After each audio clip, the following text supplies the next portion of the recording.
Hi, folks. You're with Tacitus today at your Pushback channel, and thank you for joining this radio live stream. In this essay, I'd like to talk about a few videos I've seen running around recently in comments about how men are really natural predators of women. Men are just beasts, evil beasts, Hitler, and only massive government intervention can protect women. So there are one group of men that had to protect these helpless victim women from the other group of men. So one is these men are natural predators and others are not. Gee whiz, I don't know how that works. So let's take a closer look at this. Are men the natural predators of women, and are women just the natural helpless victims without a single piece of agency?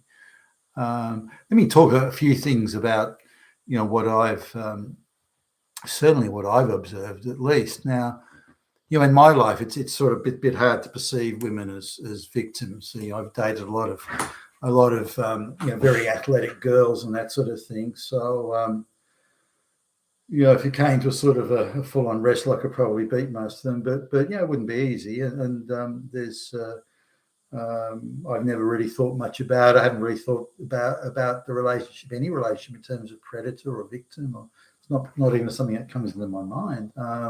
So it seems odd to me when I look at this woke ideology that women are victims and men are oppressors and predators and so on. Again, I've dated a lot of 6 foot tall chicks, and so it's not something that really crosses my mind at all.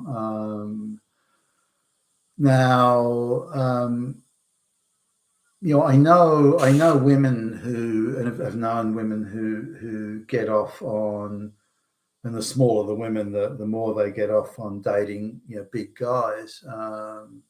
So I've seen plenty of 6'8" men with 5'2" wives. Now, wives sort of want the idea of the huge guy who's going to protect her from all the other men and those sort of fantasy type things. Is it a fantasy? She imagines getting raped by all the other men, so she needs a huge guy to protect her.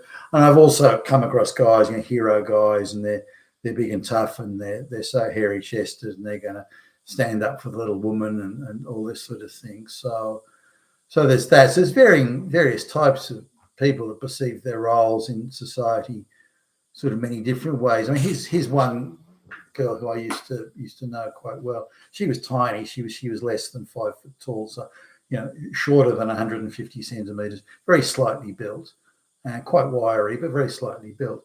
And she would only date bodybuilder guys who did steroids, and they had to be huge. Like, they had to be 6 foot plus, and they had to be anything less than 250 pounds or 120 kilograms, and then it wasn't. They had to be huge guys, and so they'd be kind of three times her body weight almost. Now she claims that that she couldn't orgasm just having sex with a sort of some ordinary guy.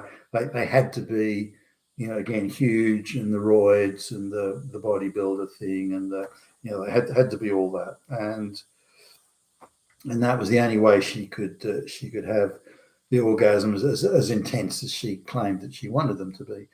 Now, her big thing, again, it was a sexual thing.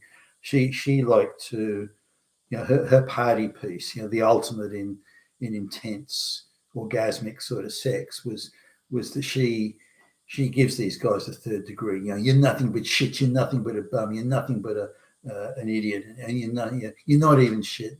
And to talk to them like that, and so hopefully it would work them up into such a passion that they would domination fuck her. That was her thing. She would be domination fucked, and that would give her the most intense orgasm. But it was a dangerous game, because while she was dressing these guys down and being very caustic, some of these guys wouldn't get all horny and sexual. They'd turn around and they'd tell her to stop. She'd keep on going, thinking the big hot sex was just imminent, and so they'd hit her. And so she would turn up with, you know, a lump on her cheek or a fat lip or something. and so she's telling us. So I mean, we're having this sort of conversation, and I said, well, look, you know, why do you have to date those big guys? Like, aren't you sort of going into risky territory by doing that? Because she would whinge and moan that she was a victim. As long as she had emotional control of the situation, then she would push it right to the limits. But as soon as it went out of control, then she wanted to scream victimhood. And I said, well, this is silly. Why treat these guys that way? You know, why do that? And why date guys that are you know, a million times bigger than you? You know, why go into an area that's most likely to give you the maximum exposure to these outcomes that you're you know, you're experiencing? So she claimed it was worth it. She didn't like the negative side of it, but it's worth it because the sex was so hot, and that was what she was in it for. That's why she was doing this. So she would go to gyms, you know, gyms that were notorious for the competitive bodybuilders and the roids and everything like that. She would go to those gyms purposefully to pick up men who were like that. Now, if you look at the adverts for oppression of women and family violence, that sort of thing, they typically, and it's rare that they don't, they typically have the tiny, diminutive little woman and the massive hulking guy. So there aren't many women that are that tiny, or not many men that are that big, but they want to emphasize the power differential. So they're engaging in propaganda, not in actual, you know, dealing with the hard issues. Most people like that. There's not that. There are cases that do exist, but that's the difference. Now, we can easily deal with this legislatively. We can say, well, no woman is allowed to date a man who's taller or heavier than she is. That's against the law. And if any woman does that, she'll go to fucking prison. And so that would be a way of solving it. But no government's ever going to do that. It'd be interesting if they attempted to. But they could do it. So why do women always want to marry men or date men or have sex with men who are bigger than they are? Now, not every woman who's like that. You know, the taller and bigger the woman, the fewer her options are. You know, in terms of a man who's bigger. But and also it changes. I remember a girl from school who was like 6'3" and I guess pretty athletic. She was good at things like, you know, basketball and whatnot. But she insisted. We're in the same year at school. She insisted that she would only date guys who were taller than she was. Now she's 6'3" and wasn't a skinny girl, so they had to be taller and heavier than her.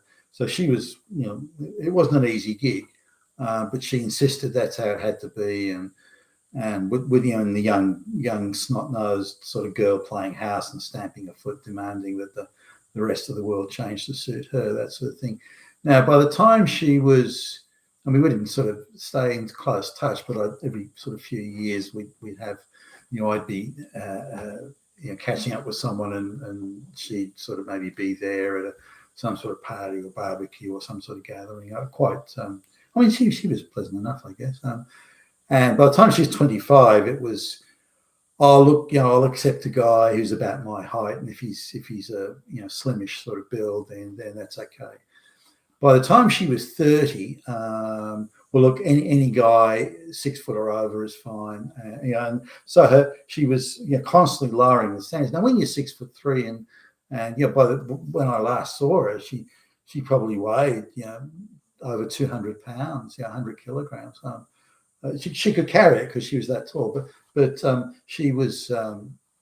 It's not easy. I mean, if you look at the amount of men that would be taller and heavier than her, and she was reasonably bright, and she insisted the man also had to be brighter than her.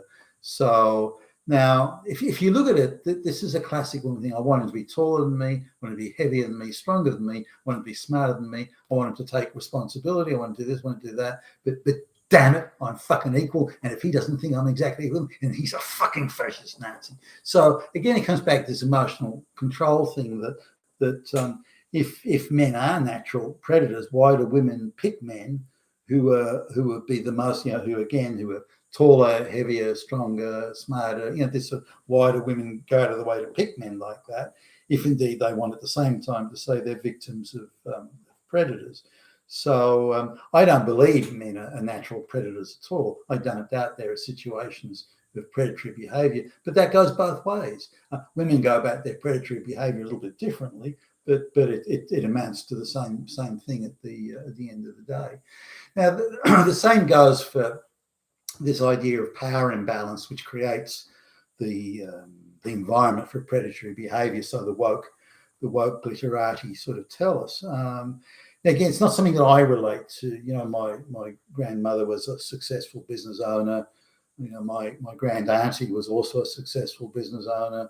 It was something of an authority in antiques, and was had her own column in the magazines, that sort of thing.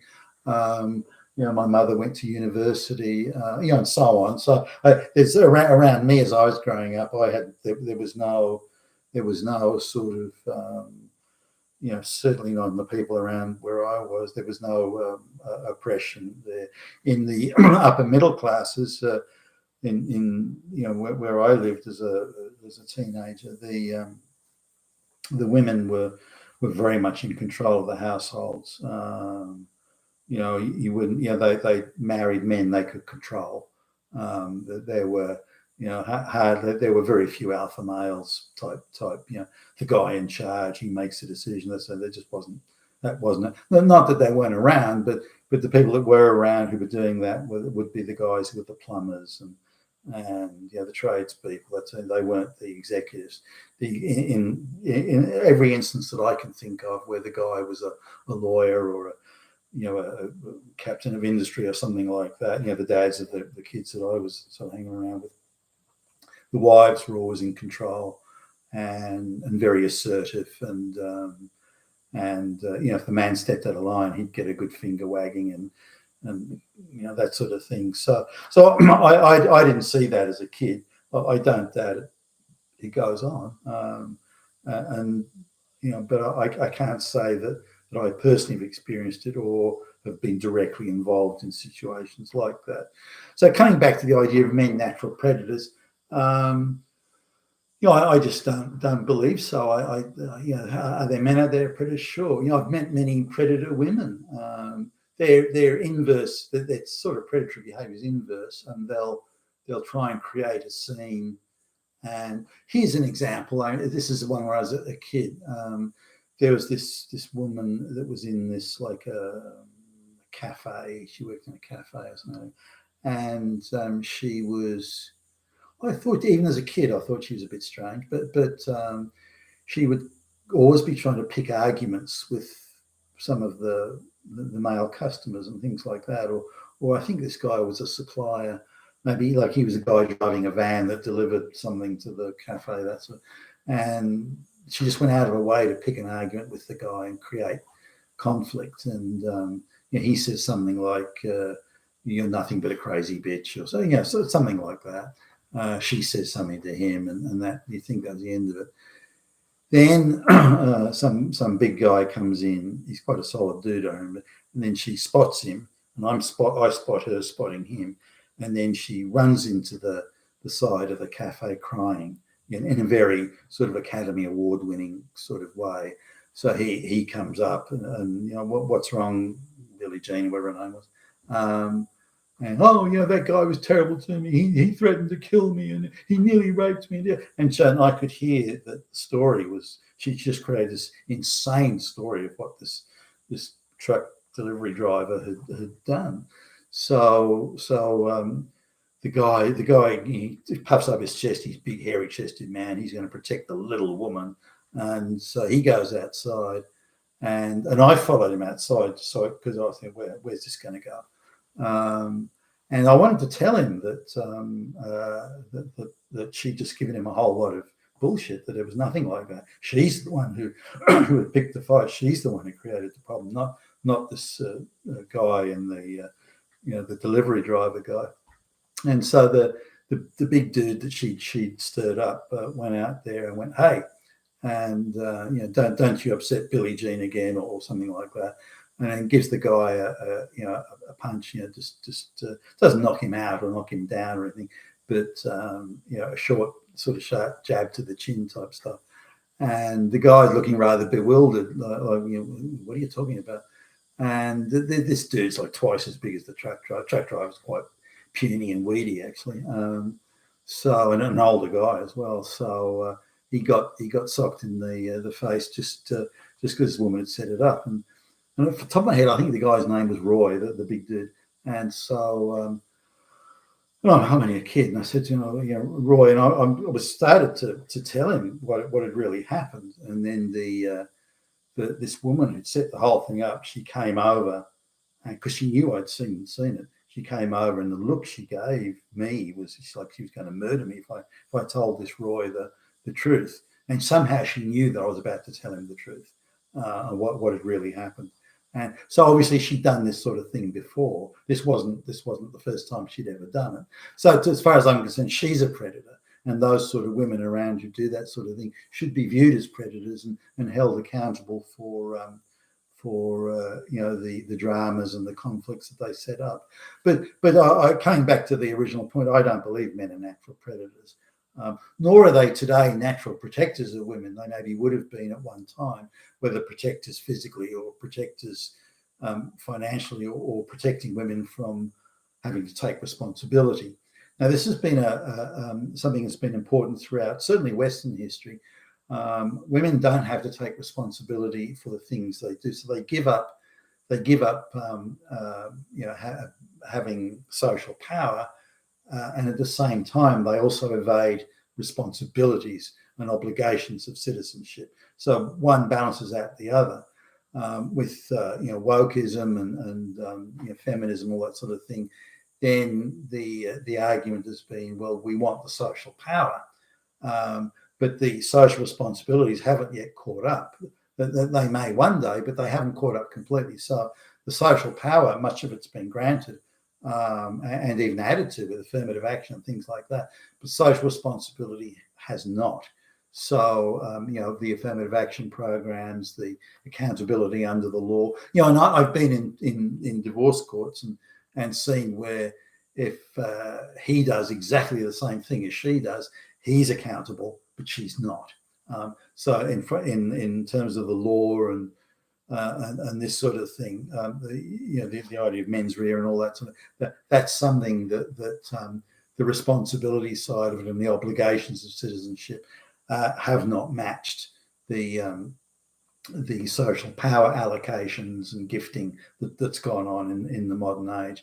Whereas before, I think the two reasonably well matched. For example, a woman who was going to get whipped or put in the stocks in the medieval times, she could nominate a male relative to take that punishment, and that would be considered fine by the courts. Okay, we'll punish your husband or your cousin or somebody. Off you go there, and we'll punish him. That sort of thing. Whereas a man couldn't do that. A man couldn't say, well, why don't you punish so and so? So this is where this social power, but social responsibility, we're in alignment. And in the modern age, we've seen that complete misalignment of social power and social responsibility. It's causing all sorts of crazy problems today. You've been a Tacitus Day, your Pushback channel, and thank you for listening.